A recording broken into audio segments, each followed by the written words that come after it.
For every action there is equal and opposite reaction.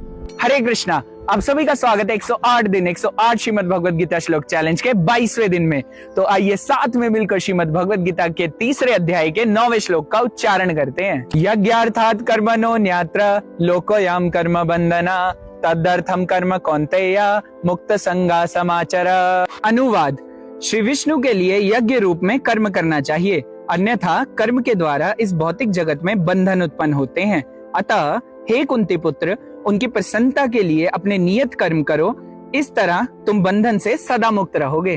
भगवान इस श्लोक में हमें कर्म योग का रहस्य समझा रहे हैं। वो बता रहे हैं कि शरीर के लिए किया गया कोई भी कर्म, चाहे वो अच्छा हो या बुरा, हमें इस भौतिक जगत से बांधता है। लोको अयम कर्म बंधनः। परंतु इसके विपरीत भगवान की प्रसन्नता के लिए किए गए निहित कर्म हमें इस जगत में सदैव मुक्त अवस्था में रखते हैं। मुक्त संगा समाचर। इसलिए यज्ञार्थात् यानी यज्ञ या भगवान विष्णु की संतुष्टि के लिए ही हमें अपने कार्य करने चाहिए। भगवान की प्रसन्नता के अतिरिक्त अन्य पुण्य कर्म भी इस संसार में पुनर्जन्म के बंधनों में बांधने वाले हैं, तो पाप कार्यों का तो क्या ही कहना। इसलिए श्री कृष्ण यहाँ पर सुझाव दे रहे हैं कि हमें कुछ भी इंद्रिय तृप्ति के लिए नहीं, बल्कि सब कुछ उनकी प्रसन्नता के लिए करना चाहिए। तदर्थम कर्म कौन्तेय।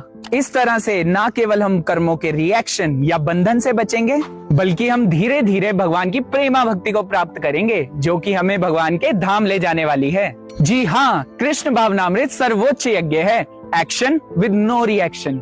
अब आप सबके लिए एक प्रश्न है, जो कि आपने श्रीमद् भगवद गीता के इस श्लोक के तात्पर्य से पढ़कर उसका उत्तर देना है कि कर्मों के बंधनों से कैसे बचा जा सकता है। चैलेंज में पार्टिसिपेट करने के लिए इस प्रश्न का उत्तर कमेंट सेक्शन में अपने नाम के साथ कमेंट करें।